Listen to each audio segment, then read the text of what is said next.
everybody, I'm Bree the Plant Lady. And I'm Aiden. He's Aiden the Chainsaw Man. And today we are going to take on cutting down this bagworm infested Golden Rider Leyland Cypress. Now, a couple of caveats here. First of all, I don't ever recommend planting Leyland Cypress.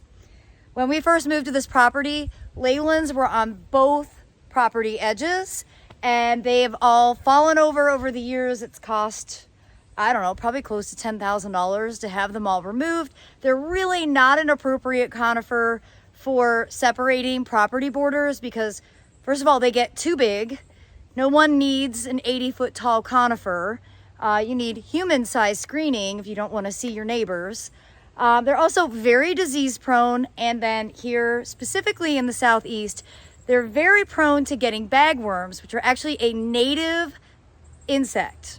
Now look, just because something's native doesn't mean that it's not a problem. And natively, they actually go after Juniperus virginiana or the eastern red cedar, but Leyland Cypress are also top on their list. We noticed last week, this plant has an incredible infestation. It happened really quickly. And because bagworms can actually get on lots of other plants, not just conifers, but also lots of deciduous plants, both native and non-native, we've decided that the only route to deal with this is complete plant removal. There really aren't good chemical applications, and to be honest, we don't need this giant conifer here. I just planted it because I used to use it for cuts for Christmas time, and we have plenty of other conifers that I can play with. We don't need this plant that is a bagworm kind of. It's like an exclamation point for bagworms, put it that way. So let me give you a close-up of what the bagworms look like so that you'll know if you have them. Really, hand removal or removal of the plant material are your two best options. And if it's a Leyland Cypress, I'd say just go ahead and cut it down. So I first noticed the bagworms because I was looking here at the Turk's cap, which is just starting to bloom. And I'm like, wait a second, that's a bagworm. Go ahead and pull that off. And inside of each one of these bags is a live worm. And basically you have to cut it open and then cut the worm in half in order to deal with them. And these bags are really thick. Like you can see, I'm not really being successful. There we go. I finally got it squeezed out the bottom.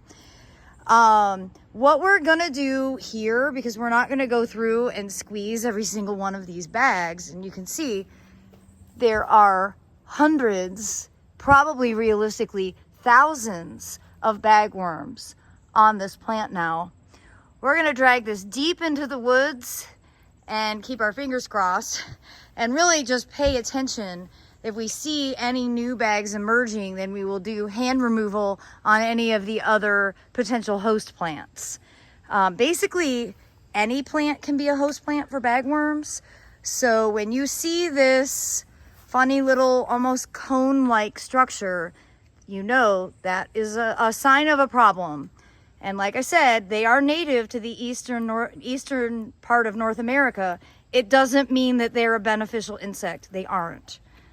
So if you can avoid it, that's better.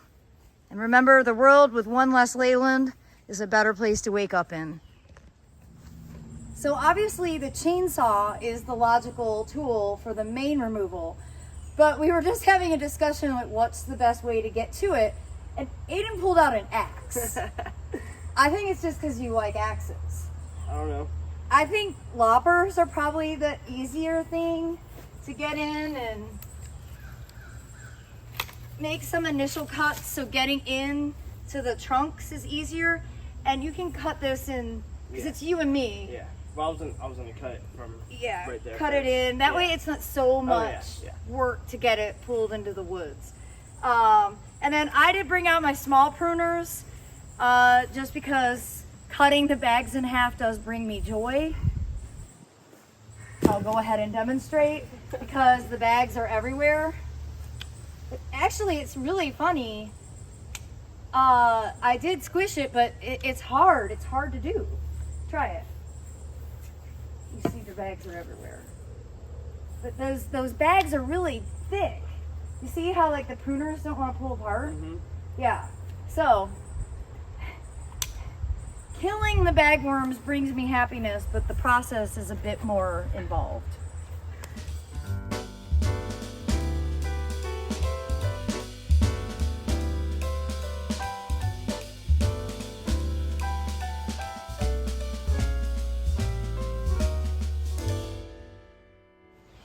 Well, everybody, we're in the exact opposite weather pattern of a month ago. Yep.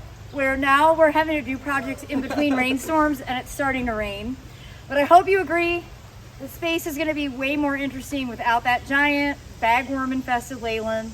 And just a shout out to Aiden. He has his new business set up, Keystone Property Services. But you're not really allowed to steal them from me. But just to give him a shout out on YouTube, anybody local needing some, you know, landscape, gardening, lawn maintenance, maybe I'll let you borrow him every now and again. Well, I can't wait to share updates as we start to actually garden this square footage. I hope you'll tune in. And as always, thanks for watching. Happy gardening.